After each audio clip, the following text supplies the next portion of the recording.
Hi there, and welcome to Real Life in Real Estate. I'm Mark Peebles, here to help you live your best life and achieve ultimate success. I truly want you to live an amazing, full, incredible life, and I want you to achieve ultimate success. I want you to reach the destination that you envision for yourself.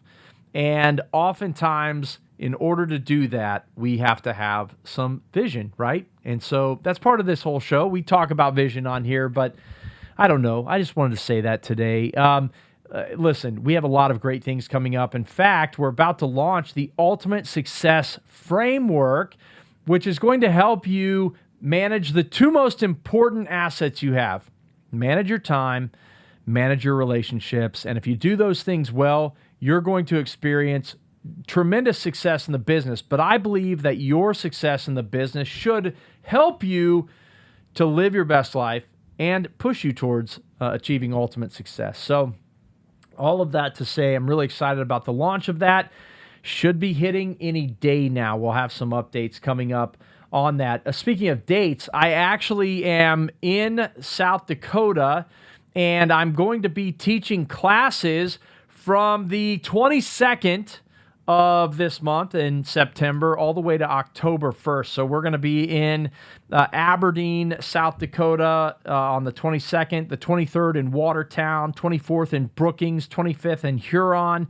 Then we go to the 29th, and I'm going to be that day in Rapid City at a local office event for a Navex Realty office. The 30th, we're going to Spearfish, one of the most beautiful places, and then back to Rapid City. We're going to be teaching continuing education. I'm going to be teaching continuing education.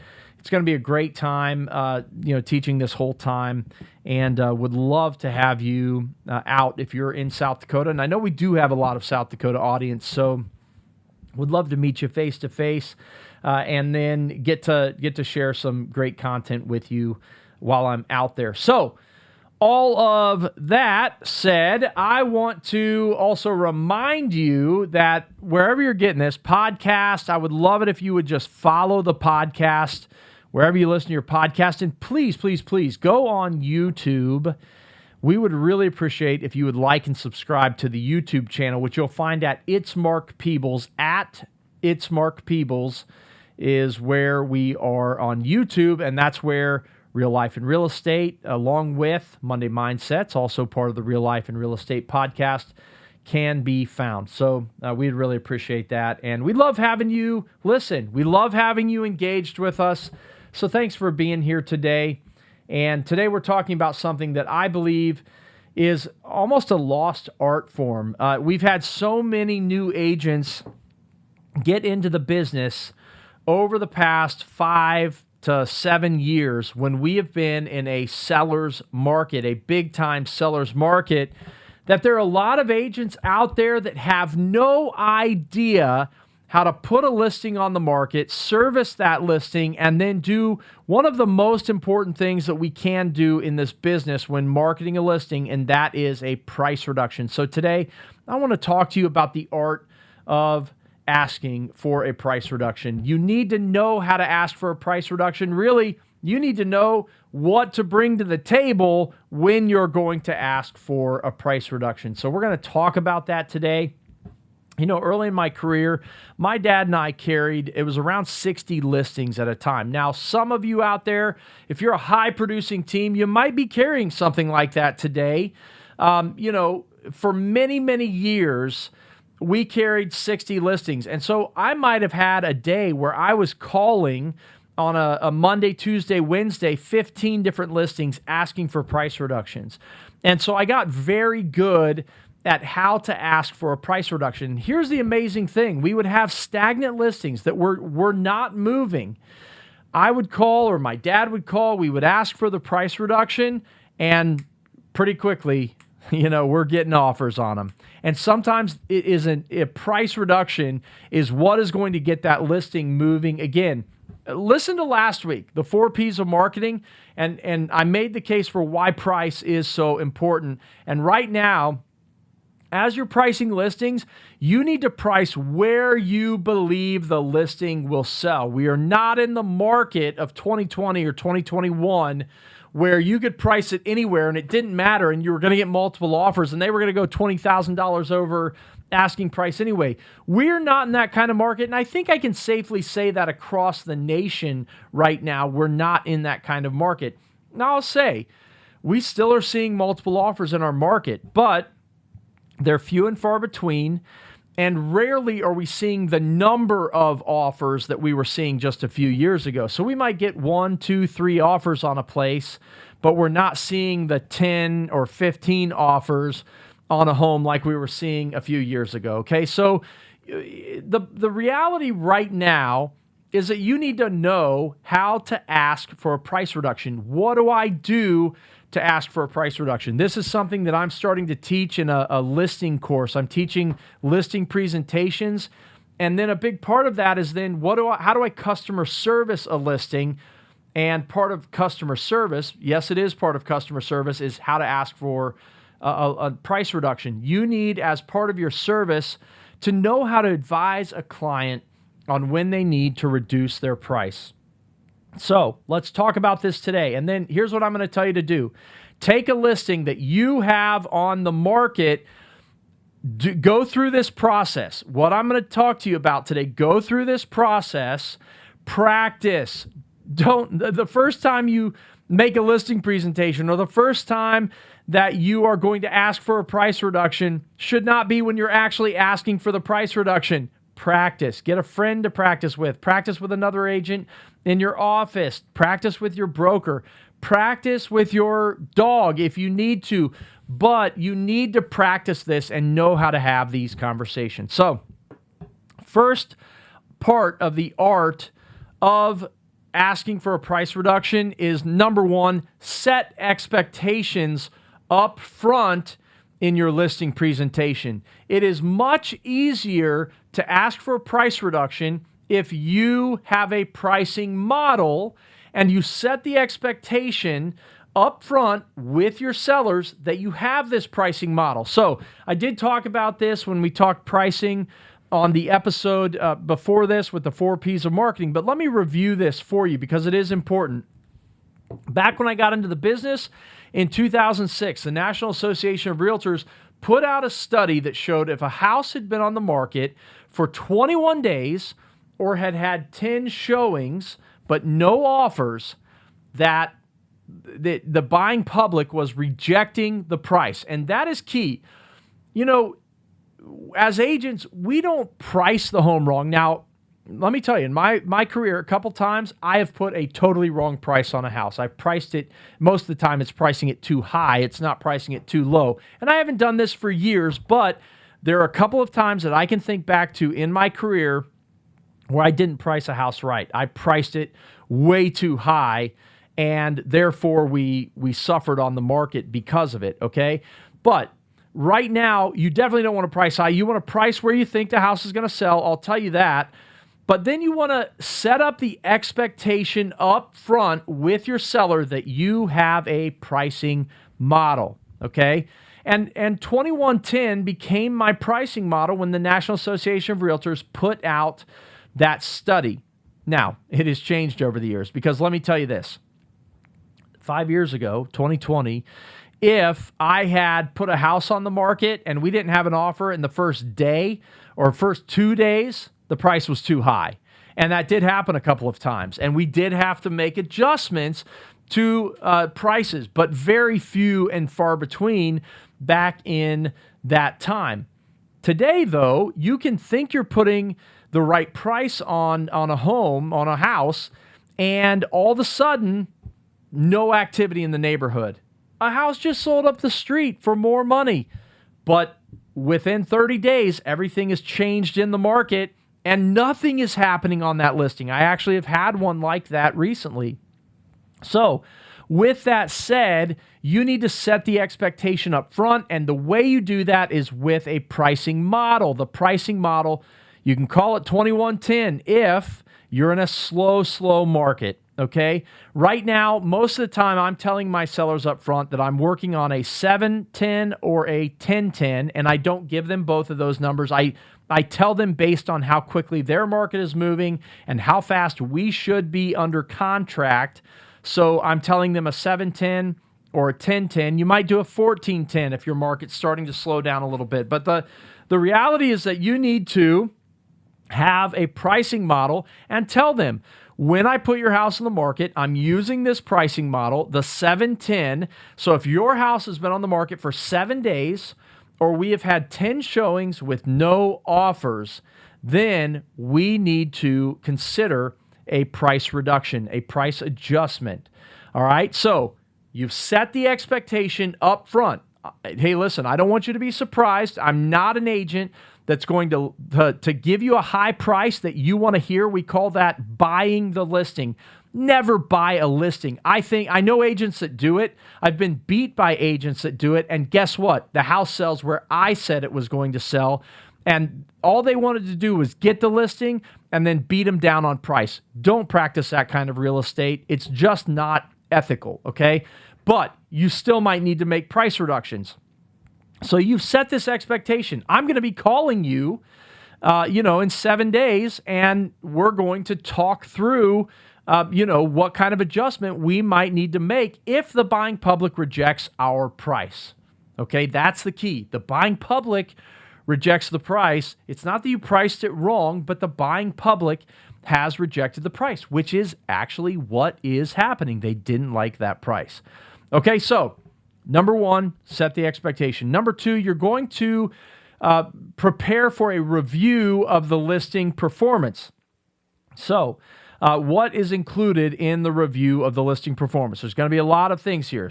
Get your notebook out, all right? So number one, we're going to look at the showings from the past week, the past month, and then overall, okay? So if it's a newer listing, we're just looking at the showings that we've had in the past week or the past 10 days, okay? And we want to know how many showings overall that we've had. If you've been on the market 2, 3, 4 weeks, what has it done in the last 7 days? I will tell you, it is definitely slowed down from when you first listed the house, okay? That's what happens is you get most of your activity in those first 2 to 3 weeks, then things start to slow down. So what have our showings been like? What's our open house attendance been like? And I include that when I talk to a seller.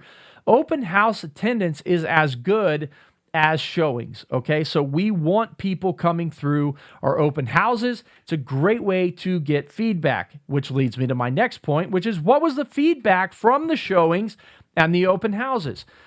Here's what I'll tell you. I have noticed lately in the market, there are brokerages that are not allowing their agents to provide feedback anymore. There have been some legal challenges and questions around this. And so you may have a hard time through your showing system. We use Showing Time and automatically send out an email requesting feedback. Maybe you're doing that and maybe you're just not getting feedback. So I'll always text the agents. Some agents aren't responding to that. And then I'll try to call to get feedback. There are brokerages now, though, that are saying you can't provide feedback. I think it's a crime.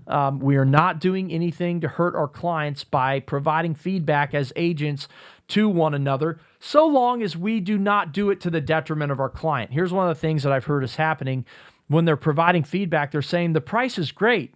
And then they make a lowball offer on behalf of their client. And they're saying, well, you said the price is great. The client said the price is great. Well, the problem is you shouldn't be maybe commenting on price if your client's going to be making an offer because you don't want to hurt the negotiation. Okay, so try to get feedback the best you can. And if you need to make calls to get that feedback, talk to the agents. In fact, I like doing that because then I can be like, listen, level with me. You're out showing in this price range. What have you been seeing? What can I do to make this a better, to make this home show better? Or what do you think I need to do with the price to get it to where people would be interested in it? Sometimes if they've told me that they think the price is too high, I'll ask the question, where would it need to be priced for your client to be interested? Okay, so we're getting feedback from our showings and from our open house attendance. Now, the next thing you're going to pull is MLS statistics, all right? So I go into our MLS system. Most MLS systems have this. Hopefully yours does. And we are on Matrix in the greater Dayton area. That's one of the markets I work out of. And then we're on Rapatoni out of Cincinnati, the Cincinnati market. Both of these have the options for me to go in and we look at the client portals and the emails that have gone out. How many client portals has my listing shown up in, and how many emails has it gone out in? So it might be in, let's just say 20 portals, okay? So in other words, agents have their search criteria set up, and that listing drops into the portal. Now, maybe I've already reduced the price once, and so instead of just 20 emails that's gone out, it's gone out to 32. There's been 32 emails that have gone out to potential clients on this property. So we're looking at the number of client portals and emails. How many views have we had through those systems? Did they click on the listing? So the overall, and then what's happened in the previous 7 or 14 days. I think ours only allows you to look at 14 days. It doesn't give you the 7-day option. But that said, whatever yours is, look at the most recent data to see what kind of activity you're getting. Then, how many saves? Or in our system, it's favorites. Did they favorite it? Did they put a heart basically on that listing? So then okay, these are people that have said, okay, well, this could be the right house for us. Did it correlate into showings? All right. How many agent views has it had? And so are agents actually looking at it? One thing that I like to do in our MLS system, I can actually see the agents that have portals set up for their clients. It's called, in our system, reverse prospecting. And I think other MLS systems have this as well.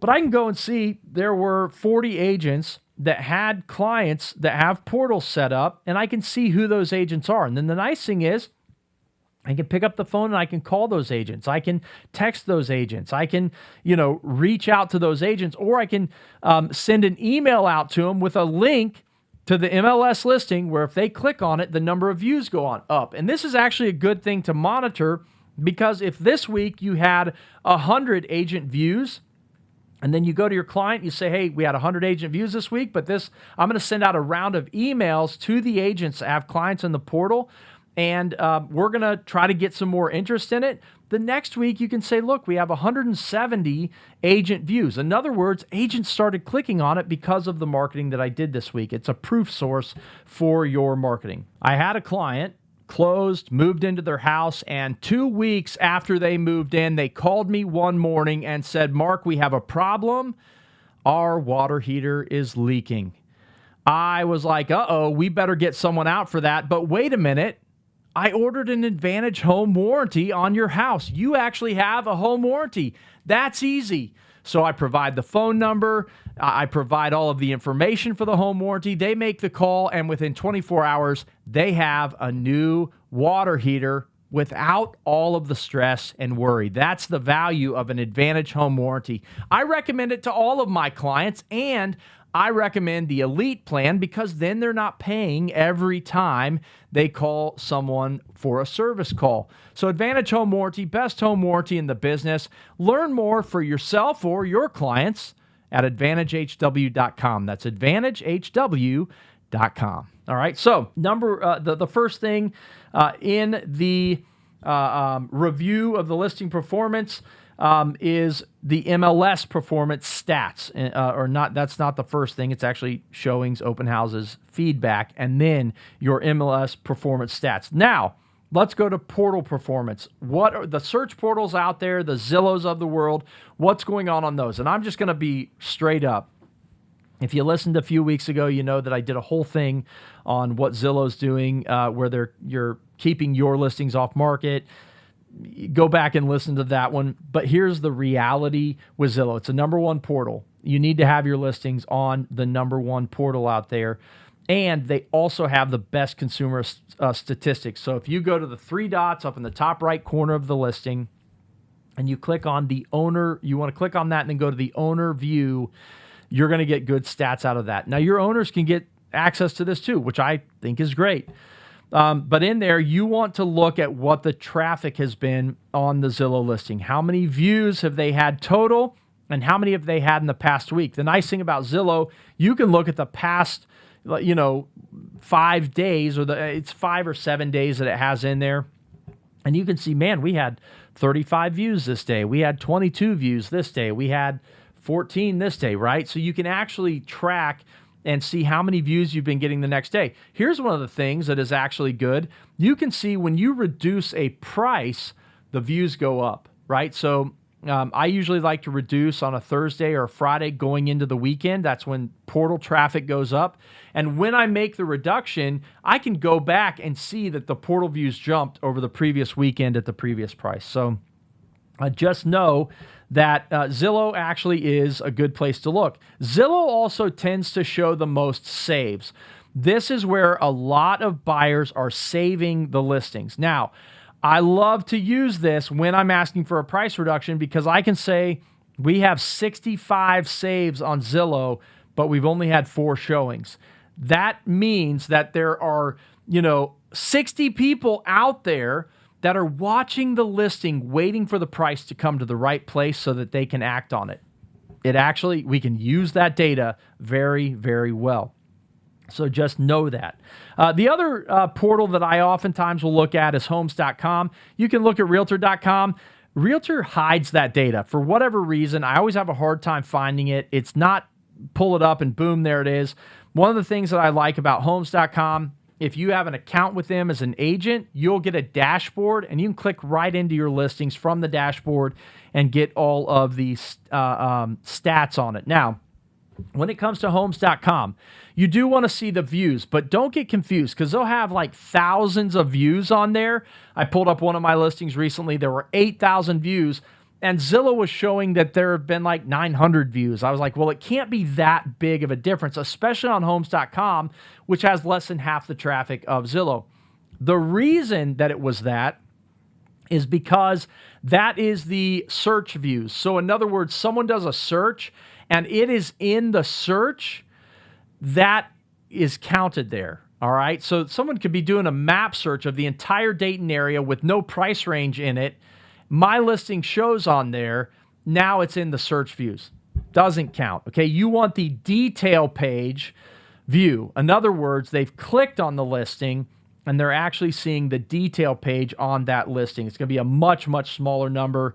You could have thousands of views on the total views page or the search views page, and then you only have 10 on the detail views page. So that's what you're looking at. Look at the total number of detail views, and then again, the past week of detail views. That'll tell you, how it did at the beginning, and then over the last week, we've only had, 10% of our total views have happened in the past week. In other words, the activity is slowing down on that. And then look at how many people have favorited the listing. Okay, that's like a save on Zillow.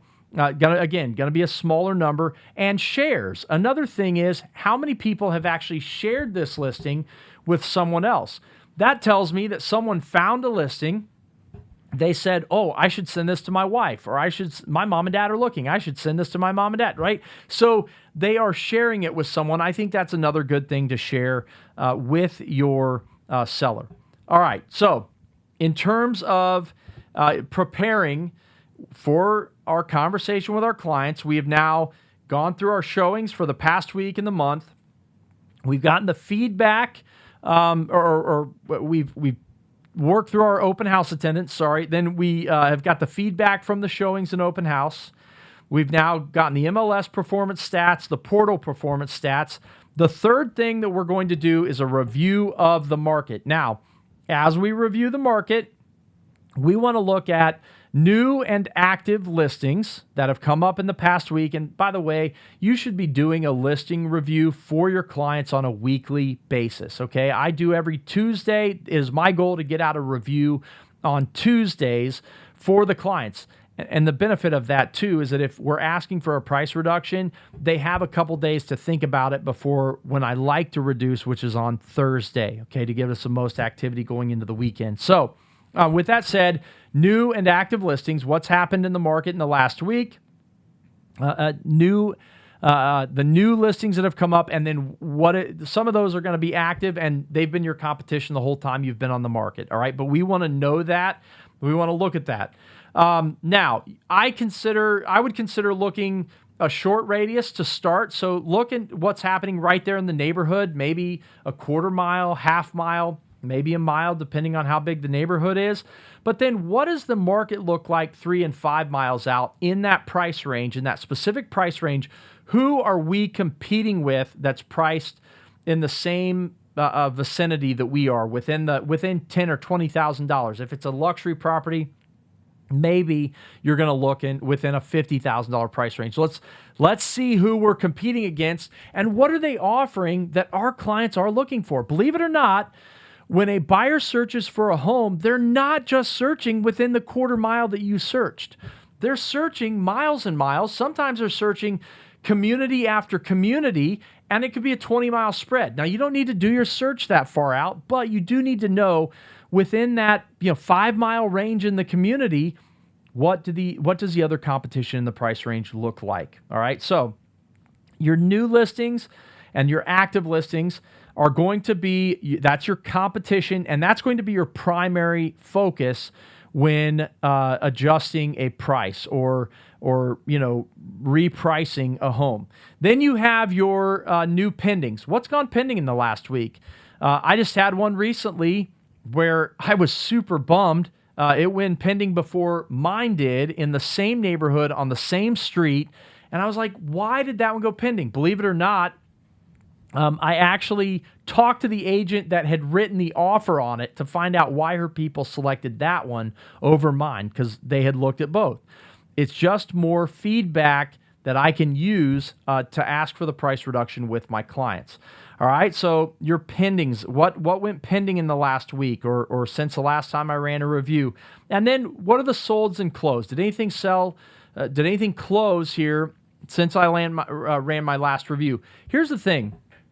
Your closed listings are really for a frame of reference for, where to price and where to look at, competition. What's my range, right? For this purpose, your biggest focus are going to be on your new listings and your active listings and comparing your listing to those. If you have an active listing that's been on the market the same amount of time that you have, but they reduce the price, you might need to make an adjustment to stay in competition with that listing, to position yourself better to win. And if one just went pending, again, why did that one go pending but mine didn't, right? And you can use that as a way to make the case to your sellers. So we're going to review the market. We're going to stay run updated market stats. I use what I call an absorption rate. If you've heard me talk about doing a real estate review or a client home value report, we run the absorption rate. We want to see if anything has changed since we listed the property with the absorption rate. Has the market started to slow down? Maybe we went from 3 weeks of inventory to 5 weeks of inventory. Wow, that's showing that the market is really slowing right now, and that's data that we want to be able to share with our sellers. The last thing that you're going to look for before you're asking for the price reduction is any inside information. If a house did go pending, okay, or you have a house that's been sitting on the market in the same neighborhood that you're competing with, pick up the phone and call the agent. All right. One, you can build goodwill with other agents, right? I did this recently where I picked up the phone, I called another agent she's had a house on the market for about 100 days more than I have in the same neighborhood. And I called her and I said, hey, listen, I'm just calling today because I want to figure out how to sell our listings. And tell me what's going on with yours. What kind of activity have you gotten on it? Has your activity been as slow as mine has? It gives me some perspective into what other listings are seeing in the neighborhood. And so get some inside information. Or maybe you call one that closed last month or the month before. You can also do this before listing appointments. And you say, hey, talk to me about your listing at 123 Main Street. I've got one at 234 Main Street that has been on the market for 30 days. I see that you're sold pretty quick. Tell me what your experience was with that. Did you have multiple offers? What was the feedback that you were getting? And just have a conversation with another agent. Now, if an agent calls me and they say this, one, I have a lot of respect for agents that are working like that for their clients, and you should be doing the same. Talk to each other. We help each other. That's what we do as agents. In my company, I call it the open hand philosophy, right? We live with open hands. We help each other with open hands. We give the knowledge, the understanding that we have, the information that we have openly. Of course, don't compromise client confidentiality. But if we're open-handed, then someday we're going to need something. We're going to call that agent, and they're going to be like, oh, yeah, sure, let me share it with you. So just keep that in mind. Be open-handed and with an open-handed philosophy and share with other agents. We're all in this together. Let's help each other, right?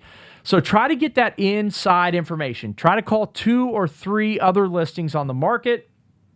Find out what the experience has been so that you can convey that to your seller. Hey, listen, they're experiencing the same thing at 123 Main Street that we are on yours at 234 Main Street. Or they've had this many showings and they have not had any offers.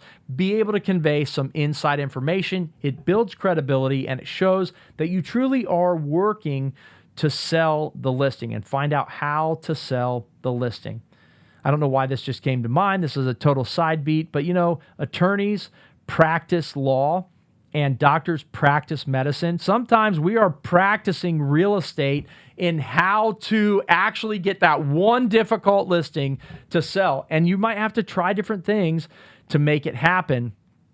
And some of that can come from talking to other agents and getting some ideas on what worked on theirs. So, all right, now we're going to ask for the price reduction, okay? So when I get on the phone with my clients, I am going to start by reminding them, hey, listen, as we talked about in the listing appointment, I have a pricing model. It's the 710 pricing model. The reason we're talking today about this is because we've been on the market for 7 days. We have not reached the 10 showings, or we've gone over the 10 showings or whatever, but we've gotten some activity, but the buying public is rejecting our price, okay? And so I want to talk to you about it today. So let's talk about how your listing is doing overall. Here's the number of showings we've had. This is how many we had through the open house, and this is the feedback that I've received, Mr. and Mrs. Seller.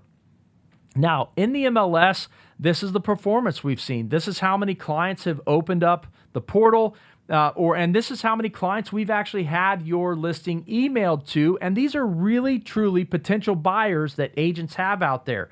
And speaking of the agents, this many agents have viewed your listing. So I just want to make you aware of all of this.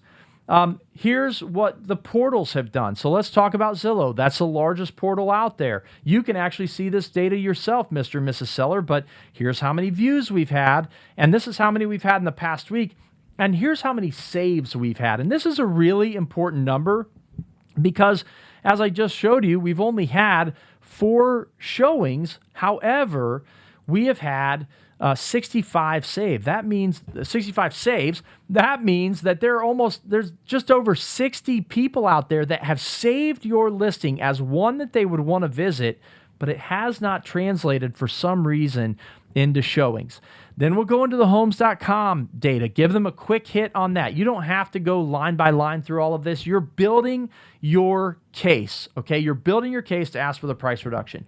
Then let's look at the market. We've had this many new listings hit in the past week within your community, and I looked within a 5-mile radius because I just wanted to see within the price range how many listings hit that we're competing with in this range. And in the last week, three new listings have hit, and this is what I found on those listings. They were either more updated than yours, or the one had a finished basement, whereas yours doesn't have the finished basement.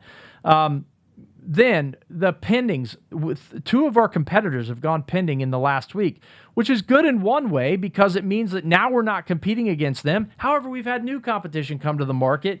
My goal is that you're the next home to go pending on the market.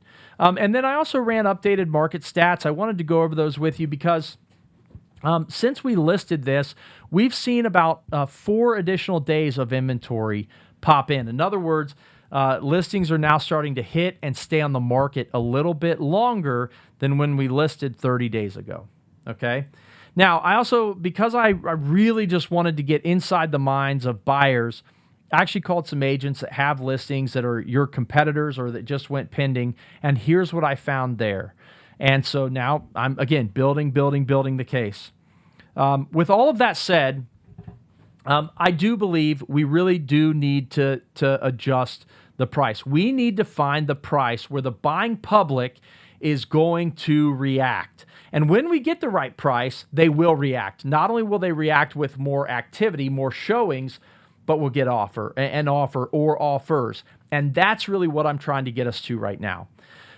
So with all of that said, based on the competition that's on the market and the activity and feedback that we've had, and the fact that we have a lot of buyers out there, as shown in the MLS, on Zillow, on homes.com, that have not come through the property yet, I really believe that our price needs to be X, okay? Now, I'm going to tell you two things about this. When you say, I believe our price needs to be, and you give them the number, $239, $450, whatever the price you're going to give them is, one, you are confident in your number, okay? Don't give them a range. You suggest the number you believe that you need to get the listing to get it sold. And sometimes, if you think it should be $450, you might want to ask for $445, okay, or $440. You might want to go a little bit beyond because they might want to negotiate with you a little bit. But if you believe it should be $450, don't ask for $455 or $460. You are confident in your number. Don't give them a range. I would give them a specific number. So know this, when you make the ask, confidence is key. You must be confident, okay? The second thing is you need to learn that after you tell them what you think the number is, you're going to ask one question, what are your thoughts on that? And then shut up, okay? What I see agents do all the time is we're not confident, and when we're not confident, we keep talking. Stop talking. So, Mr. and Mrs. Seller, based on all of this data and based on the research that I've done, I really believe the number to get the activity we need to get an offer on the house, it needs to be at $450. What are your thoughts on that? Okay, don't start talking again. Just shut up. Let them give you their thoughts. Now, they're probably going to come out with an objection. That is normal. The first thing they're going to say is, like, well, we can't go there. And say, listen, I understand where you're coming from, right? I know we really wanted to get $465 for it. And it does feel like you're taking less, certainly going down to $450. But the reality is the buying public's rejected the price. They have told us that they're not willing to pay this price for it. And I promise you this, when we get the right price on it, and I believe $450 is the price, when we get that right price on it, we will get an offer. We will get activity that will lead to an offer. So my thought is that we go ahead and get it bumped down to $450. I'd like to do it Thursday. How do you feel about that? Okay, so you're handling the objection. You're coming back to it. You're asking them for the price reduction specifically. This is where we need to go. How do you feel about that? Can I go ahead and get the price reduced, right? That's the good direct question to ask is, can I get the price reduced? So confidence is key. Ask it and shut up. And when you reprice, this is another point that I want to make. When you reprice, you need to move it to a new pricing category, a new buyer category, okay? I hate when I see, agents do $100 price reductions. That is ridiculous, right? That is not going to move the needle. Now, I just had a conversation with an agent that has a listing at $365. Her people really can't afford to move much more. They really need to sell. They can't afford to move much more. In this case, I suggested maybe we just do a $5,000 price reduction. So now we can say $359.9. Now in the buyer's mind, it's in a new price category. It is in the 350s, okay? There is something psychological to that. With that said, you need to be prepared to get it to a new price category. At $465, if I'm reducing it down to that $450 number, my thinking behind that is that 450 is a major psychological breakpoint. What do I mean by that? You have three, well, call it four psychological breakpoints. The big one is on the 100, okay? So if you can get it down to a 100, like if we were at 450 and we're going to 400, not 399, not 405, because we want that 400. It's a psychological breakpoint. People start and end their searches at 400,000 or 500,000 or 600,000, okay? So that is a major psychological breakpoint. Our next psychological breakpoint is the 50, okay? So if we can get it to a 450 or 350 or a 550, right? Those are psychological breakpoints. And then a small psychological breakpoint is getting it to the 25 or the 75, right? So not as big a benefit there. But if you can get it to a 50 or a 100 especially, you've got a major psychological breakpoint. People starting in their searches there. That is where you really want to get it into a whole new price category. However, if you can take it from the 60s into the 50s, okay, because 50 just has a better ring to it sometimes than the 60s, take it there.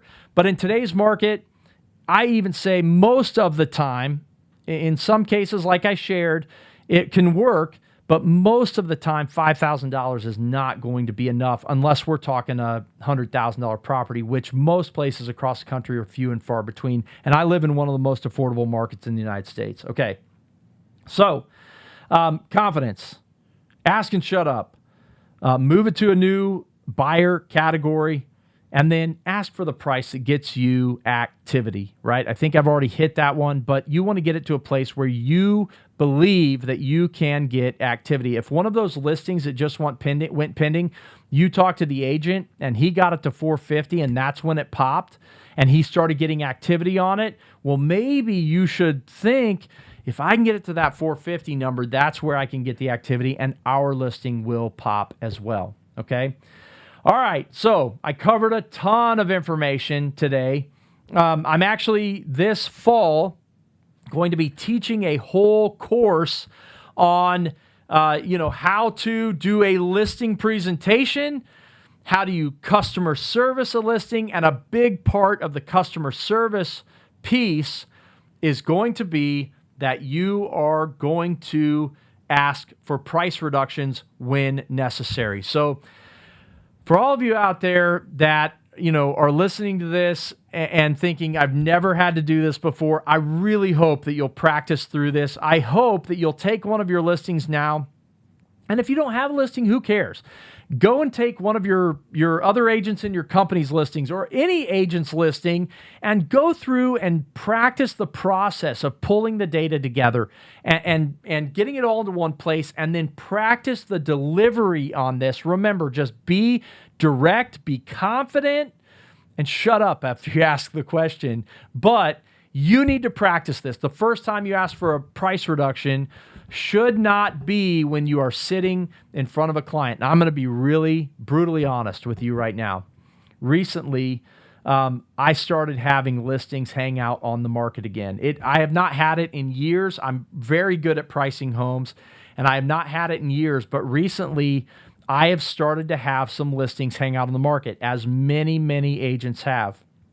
With that, I had to brush up on this process because I had not been doing it for several years. So even I, with all the experience that I have and hundreds of transactions, I have had to brush up on this. And let me tell you, before I call a client, I am going through all of my notes. I've got my notes in front of me. I'm talking through all the points, and I'm practicing asking for it. And I believe that you should do the same. Let me tell you, you want to make money, right? You want to make money in this business? If you have listings hanging out there, you have inventory hanging out there, do the math on how much that inventory is worth in commissions. And I will say, you want to make it move and turn it into real money that lands in your bank account, then you need to learn to ask for price reductions. I hope this has helped someone out there. I know it's a lot of information, but I really wanted to share this. And I hope you walk away with some, this is more than a nugget. I want you to walk away with a process that you can use to be excellent at asking for price reductions. All right, that's it. We've got more great content to come over the next few weeks. and some great guests coming up. And I hope you have an awesome week. Go out there and ask for price reductions. We'll see you next week.